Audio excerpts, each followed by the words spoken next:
This is a fascinating piece of reporting that we're going to talk about now. We're going to start with this photo. It's from September 9, 1957, and it shows Dallas Cowboys owner Jerry Jones among a crowd of white students trying to keep black students from integrating at an Arkansas high school. This is a Washington Post reporting. Reports that Jones, who was 14 at the time, could be seen standing a few yards from where the 6 black students were being jostled and repelled with snarling racial slurs by ringleaders of the mob. So joining us now, sports and feature columnist at the Washington Post, Sally Jenkins.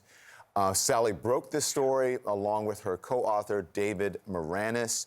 We're so happy that you could join us this morning. Thank you very much. Happy Thanksgiving to you. And again, I have to commend you on your reporting. This whole thing is right. I mean, it's really stunning. It's fascinating. So let's start with the picture, okay, and then we'll talk about, how we could have sort of moved diversity along with coaching in the NFL and in sports.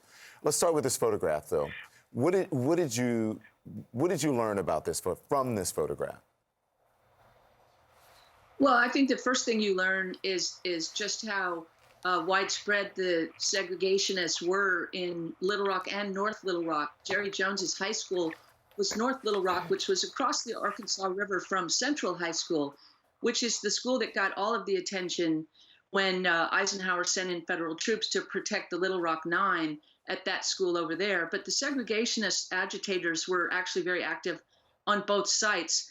And the fact that we knew that generationally, Jerry Jones had to have experienced the events in Little Rock more generally, but to find him in the photograph and to learn that he experienced one of those incidents right on the schoolhouse steps was pretty revelatory. We were blown away, to put it mildly. Let me ask you about this picture just quickly here, because he's saying, I was just there. I wasn't participating. I was there just sort of to observe. But with the photograph, which you point out in your reporting, is that in order to get where he was at the top of those stairs, that he had to get up there pretty quickly, and those were sort of the students that were keeping the black students from entering. Does this say anything about his participation? Are you making any sort of judgment about it, or? No, two things. First of all, he's a little at the time, so he's actually younger than the ringleaders that you can see in the photographs. That's one thing that we noticed. We did look at a sequence of photos leading up to those schoolhouse steps, and the white teenagers on the steps did have to move around the black students to get to the top of the steps. Nevertheless, he is further back. He is younger than the lead participants. And so I think that, you simply have to take him at his word unless something else appears, that he was there more out of curiosity and fascination, as opposed to being really at the very epicenter of the active events. He does remember, one thing he told us that did not make it in the story is that he does remember that it got physical. The tough guys that you see in the center of the photograph end up really pushing the kids down off the steps. And in fact, one of them is arrested.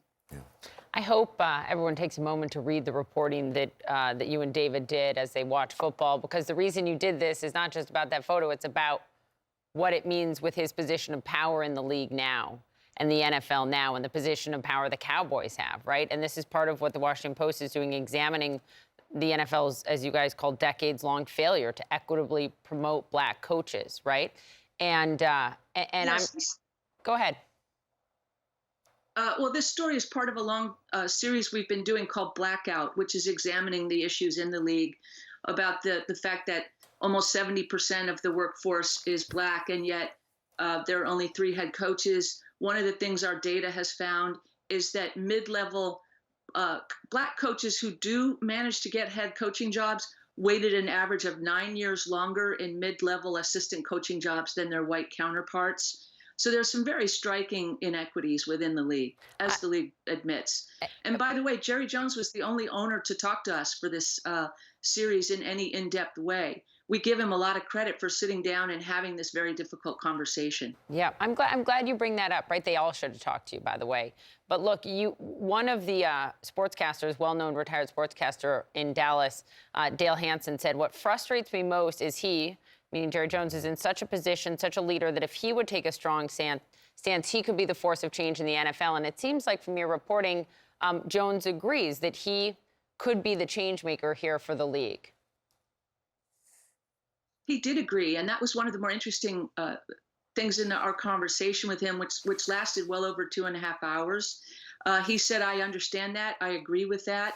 We discussed why he hadn't been at the forefront of this issue until now. And the short answer to that is that he's been more concerned with trying to win, Super Bowls and appointing, men who were old friends of his or who he knew to the job.